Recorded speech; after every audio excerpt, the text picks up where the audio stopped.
குழந்தைக்கு காய்ச்சல் அடிக்கும்போது 100 டிகிரி தாண்டிடுச்சு அப்படின்னா, அதாவது தெர்மாமீட்டர் செக் பண்ணி பார்க்கும்போது 100 டிகிரிக்கு மேலே போயிடுச்சு அப்படின்னா கண்டிப்பாக நீங்கள் டாக்டர் கிட்ட போகிறது முக்கியமான ஒன்று. ஓகேங்களா?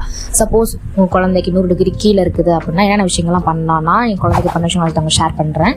ஓகே, பார்க்கலாம். ஃபர்ஸ்ட் வந்து கேட்டிங்கன்னா, ஆல்ரெடி உங்கள் குழந்தைக்கு வந்து ஃபீவர் அடிச்சிருக்கும்ல. ஸோ அப்போ என்ன பண்ணியிருப்பீங்க அப்படின்னா டாக்டர் ப்ரிஸ்கிரைப் பண்ண அந்த டானிக் வாங்கியிருப்பீங்க, பேராசிட்டமல் டானிக்.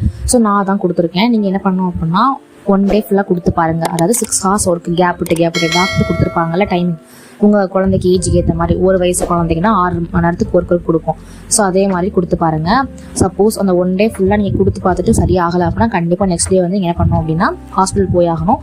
இன்னொன்று ட்ரை பண்ணி பார்க்கலாம். ஏன்னா நான் நெக்ஸ்ட் என்னதுன்னா, குழந்தைக்கு வந்து ஒரு ஹாட் வாட்டர் லைட்டாக மிதமான சூடாக இருக்கும்ல. ஸோ அதில் வந்து கொஞ்சம் காட்டன் கிளாத்தை நினச்சி ஸோ அவங்க பாடியில் கொஞ்சமாக தொட்டுட்டு எடுத்திங்கன்னா அது கொஞ்சம் ரெடியூஸ் ஆக கொஞ்சம் சான்சஸ் ரொம்பவே இருக்குது. நிறைய பேர் பண்ணக்கூடிய முக்கியமான தப்பு என்னதுன்னு கேட்டிங்கன்னா, குழந்தைங்களுக்கு ஃபீவர் அடிக்குன்னு சொல்லிட்டு நம்ம என்ன பண்ணுவோம் அப்படின்னா ஸ்வெட்டர் அதுன்னு சொல்லிட்டு மேலே ரொம்ப கிளாத் போடுவோம். அப்படி போடக்கூடாது. பிகாஸ் வந்து இன்னும் வந்து டெம்பரேச்சரை வந்து இன்க்ரீஸ் பண்ணி ஒரு மாதிரி இன்னும் சூடாக தான் ஆரம்பிக்கும். ஓகேங்களா? நீங்களே உங்கள் குழந்தைக்கு மூடி பார்த்துட்டு அப்புறம் எடுத்த பிறகு கண்டிப்பாக ரொம்ப ஹீட்டாக தான் இருக்கும். ஸோ நீங்கள் ரொம்பவே வந்து குழந்தைங்க ரொம்ப ட்ரெஸ் போட்டு ரொம்ப மூடி வைக்க வேண்டாம். நார்மலாக கிளாத் ட்ரெஸ், ஒரு காட்டன் ட்ரெஸ் பண்ணாலே போதுமானது. நெக்ஸ்ட் கேட்டிங்க அப்படின்னா, டைஜஷன் ஆக லேட் ஆகக்கூடிய இந்த மாதிரி ரொம்பவே ஸ்பைசியான எந்த விதமான காரசாரமானது கொடுக்க வேண்டாம். பிகாஸ் வந்து இந்த ஃபீவர் அப்போ என்ன ஆகும் அப்படின்னா டைஜஷன் ப்ராப்ளம் கொஞ்சம் குழந்தைங்களுக்கு வர ஆரம்பிக்கும். ஸோ இதெல்லாம் கொடுக்காதீங்க. சாஃப்டான ஒரு கஞ்சி அந்த மாதிரி விஷயங்களை நீங்கள் கொடுத்தா நல்லது தான். தாய்ப்பால் நல்லா கொடுங்க. குழந்தைங்க தாய்ப்பால் கொடுத்தீங்கன்னா கொஞ்சம் எதிர்ப்பு சக்தி கூட இருக்கும்.